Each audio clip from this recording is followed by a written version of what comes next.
యేసుక్రీస్తు పరిశుద్ధ నామానికి మహిమ కలుగునుగాక. సమస్తము క్రీస్తు ద్వారా అనే పాఠ్యభాగాన్ని అనుదిన వాహినిలో నేడు మనం అధ్యయనం చేద్దాం.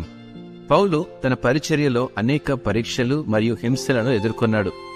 సముద్ర మార్గంలో ఎన్నిసార్లు ఓడ బ్రదలైనప్పటికీ, పరిచర్యలో ఎన్నో కష్టాలను అనుభవించినప్పటికీ అతను దేవునిలో బలాన్ని పొందాడు మరియు అన్ని పరిస్థితులలో సంతృప్తి చెందడం నేర్చుకున్నాడు.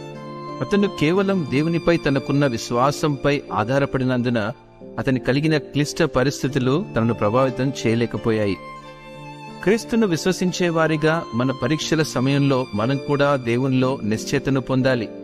మనం ఎదుర్కొనే ప్రతి సవాలు ఆయనపై ఎక్కువగా ఆధారపడడానికి సహాయపడుతుందని తెలుసుకోగలిగితేనే మనకు ఎలాంటి ఆటంకాలు ఎదురైనా ఫిలిప్పీయులకు రాసిన పత్రిక 4:13 ప్రకారం నన్ను బలపరచువాని యందే నేను సమస్తమును చేయగలననే విశ్వాసాన్ని కలిగి ఉంటామండి.